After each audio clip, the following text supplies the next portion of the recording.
Hello everyone, good morning. আজ হচ্ছে আমাদের বাড়ির কার্তিক পুজোর দ্বিতীয় দিন।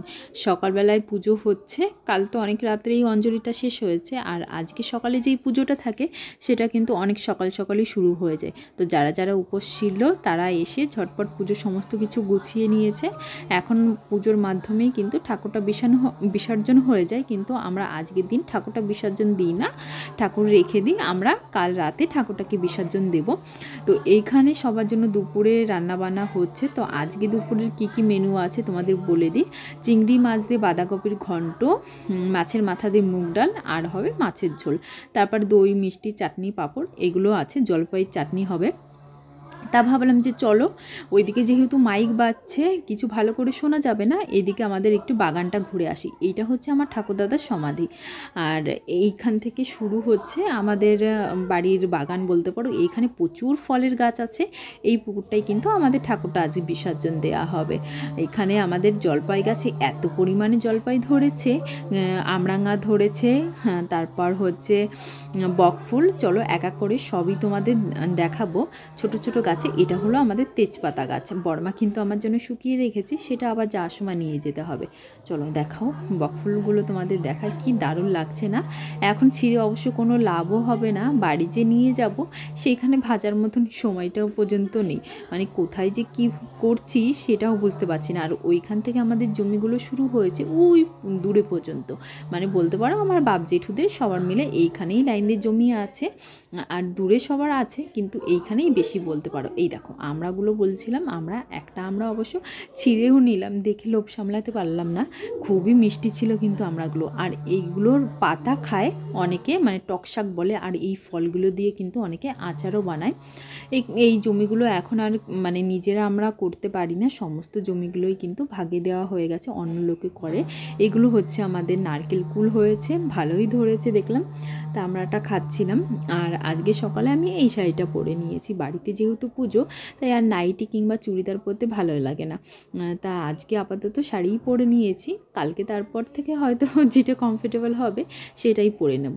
আর রাত্রেও কিন্তু অনুষ্ঠান আছে, যে দুপুরে আমরা সবাই খাওয়া দাওয়া করবো বলে ছাদে চলে এসেছি, যেহেতু অনেক লোকজন আর নিচের জায়গাটা এবার একটু ছোট হয়েছে, সেই কারণেই এবারের খাওয়া দাওয়াটা ছাদেই ব্যবস্থা করা হয়েছে। চলো দেখো সবাই খেতে বসে গেছে। এখানে আমরা বাড়ির লোকই সবাই মিলে খেতে টেতে দিচ্ছি, যেহেতু নিজেদের লোকই রয়েছে সেই কারণে আর ক্যাটারের ব্যবস্থাটা করা হয়নি। এইখানে আমার মেজো মা, বড় মা, আমার মা, চদ্দি ভাই সবাই মিলে খেতে বসেছে।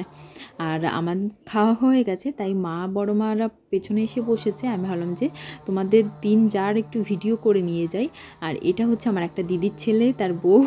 আমি একটু মজা করছিলাম সবার সঙ্গে, যে বলছিলাম যে তোরা তোদের বউকে সঙ্গে নিয়ে খেতে বসেছিস। এই যে ওরা হচ্ছে দুই ভাই, এ বড় ও ছোট।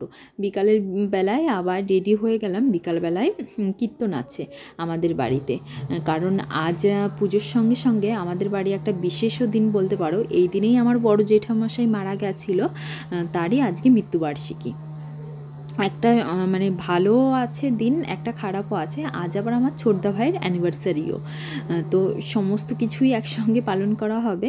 এখন হচ্ছে এখানে আমাদের কীর্তন গান, এরপরে হবে বাউল গান, তার মাঝে আমরা কিন্তু একটু গল্প করে নিচ্ছি। মা মোয়া বানিয়েছে, কতদিন পর যে মোয়া খাচ্ছি, মোয়া নাড়ু সবাই মিলে বসে খাচ্ছিলাম, আড্ডা মারছিলাম, ভীষণই ভালো লাগছিল। আর মা বের করে দিচ্ছিল।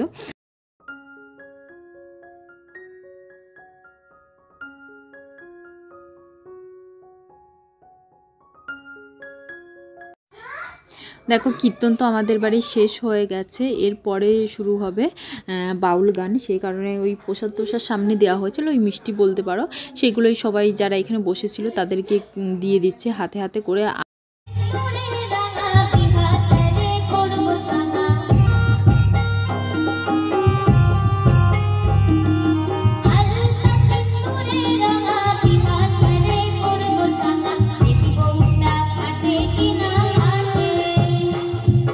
দেখি ও যে বাচ্চা মেয়েটা গান গাইলো, ওদের বাড়ি কিন্তু আমাদের বাড়ির পাশেই। তো ওর দিদি একটু স্টেজ প্রোগ্রাম করে, ও পাশেই দাঁড়িয়েছিল আর বোনকে একটু শিখিয়েও দিচ্ছিল। আরও পরে অনেক গান টান হয়েছে, তোমাদের সঙ্গে শেয়ার করব। তার মাঝে ছোটদা আর বৌদির অ্যানিভার্সারি ছিল, সেটাই আমরা একটু পালন করে নিচ্ছিলাম। ছোট্ট একটা কেক আনা হয়েছিল, আর এখন ওই সামান্য পরিমাণে একটু মালা টালা বদল হয়ে কেক কাটিং হবে, এই আর কি।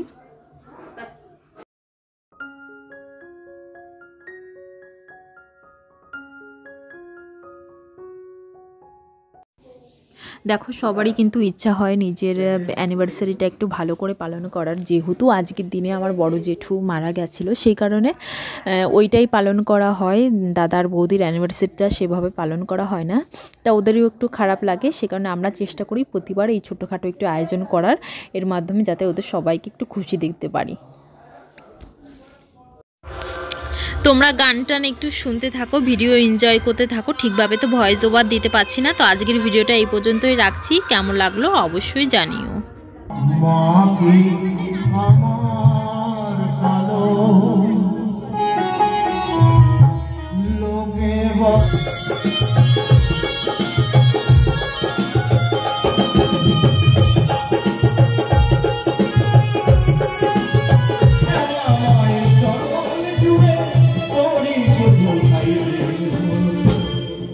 একদিনে